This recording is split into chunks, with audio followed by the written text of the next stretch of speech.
All right, I think we should kick it off. Thank you everyone for coming. I hope all of you had a great lunch.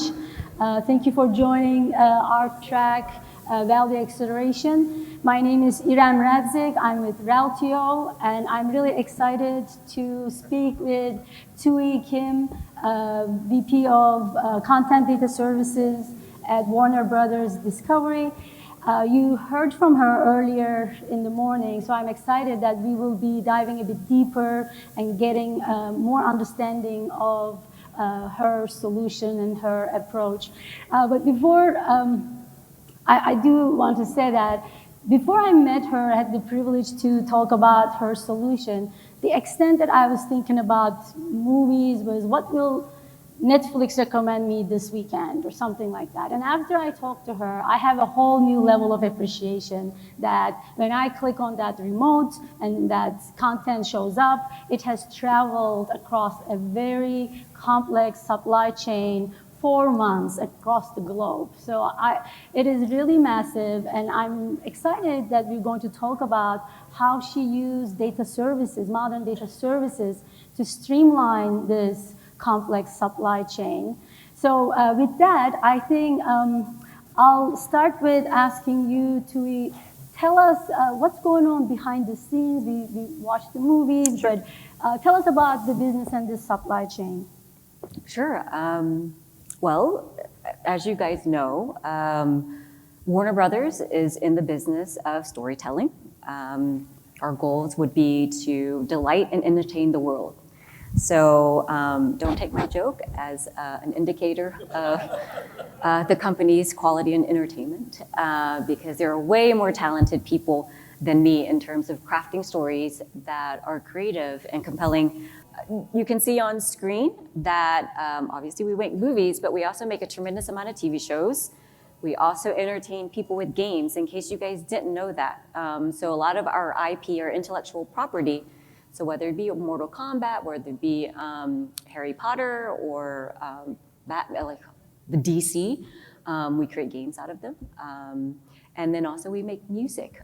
So if we think about the movies as well, it is always accompanied usually with a soundtrack as well. And so that's something that's also part of the packages as well. And so from a Warner Brothers perspective, going back, we create stories, we create content, but we have to get that content out to the consumers. And that's part of our supply chain and our distribution channel. And so kind of on screen, you see in the lower half, we have to get this out to the movie theaters. We have to get it out to the TV networks, as well as this thing called the streaming services, as well as the digital stores. So whether it be Netflix, whether it be Hulu, Apple, Amazon, our competitors are also our partners as well. So it's an interesting dynamic to kind of navigate through. But that's kind of our business. Yeah. Ira mentioned that a lot of it has started months in advance, a lot of it has started years in advance. So it starts with creative agreements with producers, directors, as well as talent. And then the production happens, then the post-production happens, and then along the way, and marketing as well. Along the way, different pieces of information is being collected and stored. And so that all needs to be housed in a repository that can be trusted. And so that's kind of our journey with MDM. Yeah. And this whole operation is global, you mentioned, right? Yes. Everything is happening. Can you tell us more about that? Sure. How many countries that you need to work with? Yes, so it's not just the US that likes to be entertained, the entire world likes to be entertained as well. So when we're making content, that needs to go around the world. We send that information out to 140 different countries. When we send it out to 140 different countries, it is not the same version that we always send it out to, because different countries, different territories have different compliance laws. And so when things go to the Middle East, for example, depending on different territories, Wonder Woman might need to have leggings, or explicit language needs to be edited out. And so when we are collecting data, obviously when we think about the Batman or the Dark Knight Rises or Harry Potter and the Sorcerer's Stone, who in here like knows Harry Potter and the IP associated with it? Big Bang. Yeah, everybody kind of knows it, or at least the DC characters, right? So we have all that information, we store it, it goes out to the different countries, we have to log the different versions for it as well so that we know this particular edited version went to Qatar, this particular edited version went to China, so that we can track all that and associate it with the assets.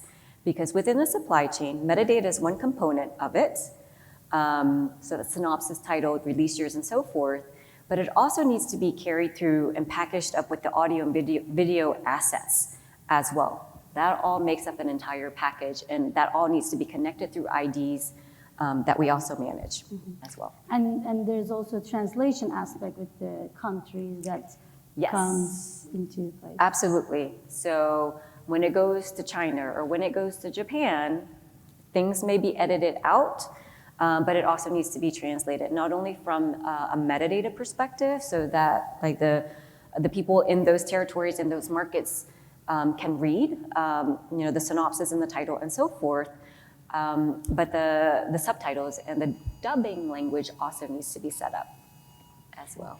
And I think that there are some that don't have Roman characters, right? Yes. And so, this is an area where, because I know AI and is like a huge theme within the Data-Driven Conference. And so originally when I started at Warner, there was less adoption of AI as part of our media supply chain process.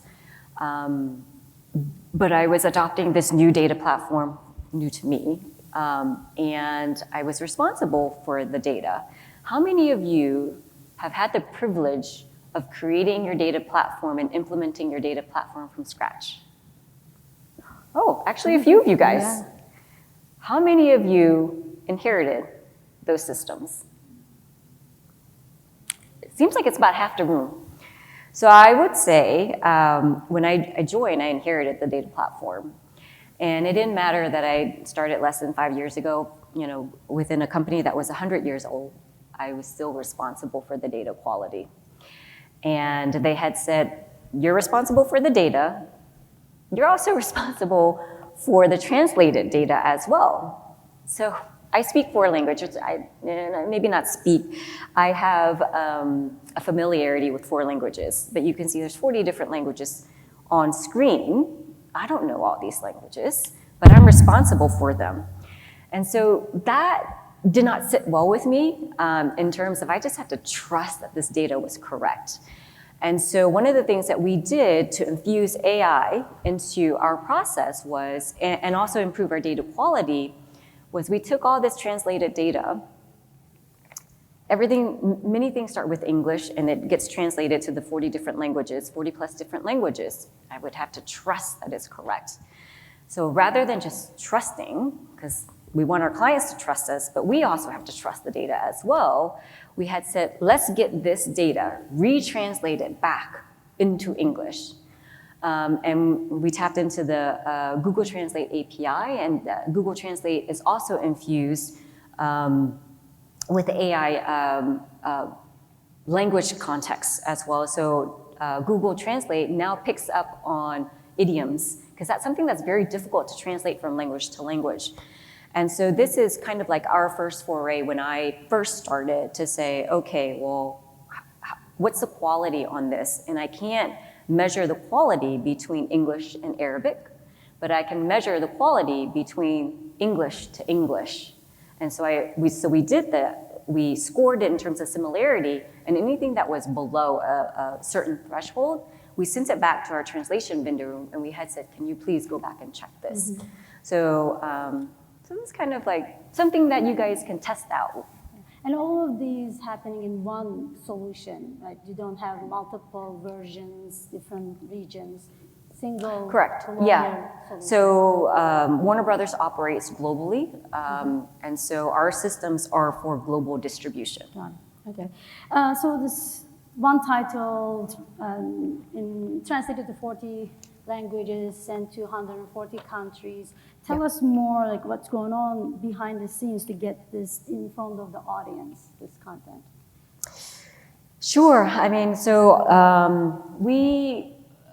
once a title or content has been created, there's also the marketing component as well as the licensing component that comes into play to say, okay, well, for The Dark Knight Rises or Harry Potter or Barbie, what territory does it go? Does it need to go to, and what divisions does it need? Not divisions, but what theaters does it need to go to, as well as what languages need to go there. So we do a lot of that planning in SAP, as well as Salesforce as well. We'll get those demand signals from there to our operations team, and we get that all translated, set up, package it up with the audio and video assets. On screen is an example of us sending this information out to iTunes. So this is where, we think about the title. Harry Potter is not just one movie, it's a series of movies within this brand and franchise. And so and you can kind of see, we try to show the Reltio product as much as possible, but you can see that this title went out to like 84 different countries. We don't send everything out to every single country because it depends on like what we're going to sell and what we're going to license. And again, those demand signals come from other systems. And this is really just an example when we say iTunes and Apple is our partner, how does it come through? And it seems like there's so many moving parts and there's tons of IP components. Can you give an example of the data relationships in this environment? Absolutely. So I think when we think about data and business needs, when I first started, it was I'm responsible for the supply chain, getting that metadata out to our distribution partners. And I said, okay, got it, I'll do that. But thinking out of the box and thinking about our rich intellectual property, like a Harry Potter, there's more to Harry Potter than just the title of Harry Potter. Obviously, there's the brands, and there's the franchise. Harry Potter is part of J.K. Rowling's brand. And that includes Fantastic Beasts. I don't know if anybody has seen Fantastic Beasts, but that's part of like the related family as well. But in addition to that, there's also a lot of intellectual property terms that we also have to house. So for those of you that are familiar, Harry Potter has the Gryffindor house. It has the Slytherin house and Hufflepuff. That's all rich information that we should to go externally to research, right? Because when we house that information, when we translate a title and a synopsis in the 40 different languages, a lot of this intellectual property glossary also gets translated as well. So if I'm thinking about Gryffindor, and that has to be translated in multiple different languages as part of the subtitling and the dubbing process, I want to be able to store that because that's something that another business unit can use later on. And this is where we had this information, but we didn't have it together in our MDM solution. You had to go and find where that information was stored. And so that was part of our data strategy. No one asked me to do it, but I knew from a business perspective, we should do it, right? And so once we did it, part of it is, I don't know if you guys read the Steve Jobs book. He created the iPhone not because there was a need for an iPhone, but because he knew that once he created it, the consumers would come. And it's almost like the field of dreams. When you build it, people will come. So I just was thinking, if I built it, if I brought all this data together, the business will come. Because it's the right thing to do, and I could see how it would be effective. And so that's part of the forward thinking that I would suggest for you guys in terms of solve for the immediate business need, but also think beyond that to see what else you could do, because that's value creation in your data. And that data is valuable, but it's even more valuable when it's easily accessible. And so that's what we did for the business, and we created it, and sure enough, the businesses started to come, and they're like, wow, I didn't know that I could just access the system for all this information, because they were piecemealing it together from other areas. And so we made it more efficient for them. Yeah, I want to go back to how things were before Reltio. So how did you approach MDM before this implementation with Reltio, and how now with Reltio? You talked to it a bit, but if we can compare. Sure. So we've been a Reltio customer for 7 or 8 years. And so I know Vivian Wu had said she was probably like number 1 or number 2. And I would say Warner Brothers is probably, on that short list of like early adopters of Reltio as well. But before Reltio, we were using SAP's master data management tool. And that was part of our supply chain. And it worked. It wasn't as flexible as Reltio, but it worked. But at the same time, SAP was retiring their tool. So we were in a scramble to figure out, okay, well, SAP is retiring their MDM solution. We got to go pivot to something else. And so there was an RFP process, evaluate different vendors, but Reltio is the one that we decided to go to. Mm-hmm. And so now you have Reltio capturing a variety of information that we show on the slide that is pretty rich with even I see talent details like Ben Affleck and others. You capture all of that. Yes. So this goes back to, we're creating The Dark Knight Rises or the Batman. Well, it's our content. It's our characters. And there are so many fan sites to pull this information together. But again, this goes back to, we needed a better way to store this information, even for our own businesses. And so this is an extension where Reltio is used for master data management for our content titles. We also use it to track our products as well. So kind of going back to the iTunes example, you saw the metadata within the user interface, but in the back end, there's also the UPCs that are also sent in with the data packages as well, because every single time like that title or is sold on iTunes or rented on Amazon or even or within Google or the Microsoft Store, we have to be able to tie that back to our ERP system because all that financial transaction data needs to come back. And so the IDs are so important. So we use Reltio from a content to title mastering perspective, but then also the product. And then we had said, intellectual property is kind of the same thing, it's just a record. And how do you build those relationships to continue to extend that relationship further? So taking a look at, I mentioned it, Batman, but also be part of like the DC brand as well as the different franchises with the Justice League as well as Batman as a franchise. But when you look at the screen, there's more to Batman. There's the Batmobile, the Batcave, the Batarang. All those things are part of our intellectual property, part of our data. All of that gets translated as well. And so this is really just taking a look at Reltio as a product or any MDM solution and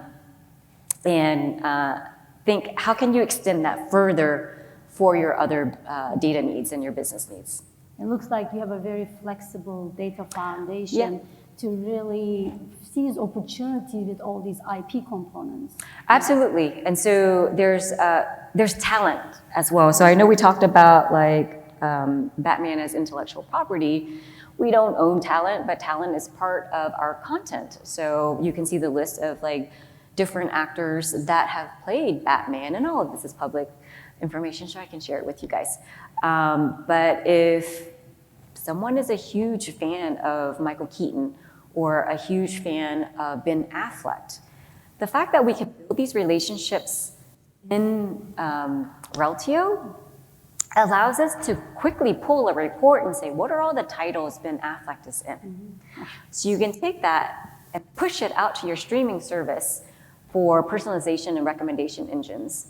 And so, I know I mentioned earlier, all the streaming services, they're all collecting information about you. There's so much product telemetry as well as user information I'm speaking in a room full of data people, you guys know this. And so, if you have a preference for romantic comedies, or you really love Jennifer Aniston, well, we can serve that information because we have all the titles where Jennifer Aniston has been connected to. So you can binge watch on them. I would love to, watch more. And one question I have is about this very well known, the media and entertainment industries has gone through tons of mergers and acquisitions. So how has that affected your MDM solution in your experience? Yes. So I don't know what industries you guys are in, but working at Warner Brothers, everything that happens at our company is highly publicized within the news. It's like, before I come into work, or I turn on. Still going. It's still going. I turn on MSNBC, and like our company is like splattered all over the news in terms of whether it be the streaming wars, or whether it's an acquisition, or the CEO is changing. Like people are very interested about like what's happening within our company. And so with that, if you guys are not aware, we were purchased and acquired by AT&T, then we got spun off and then acquired by the Discovery team. But when we were under the AT&T family, let me step back. Under the Time Warner family, I mentioned this earlier, but Warner Brothers, HBO, and Turner were all allowed to operate independently. So we may have a title management and master data management system. HBO is going to have something similar as well if they're allowed to operate independently, and then Turner as well. So this is where, with the AT&T acquisition, synergy is an important key thing in terms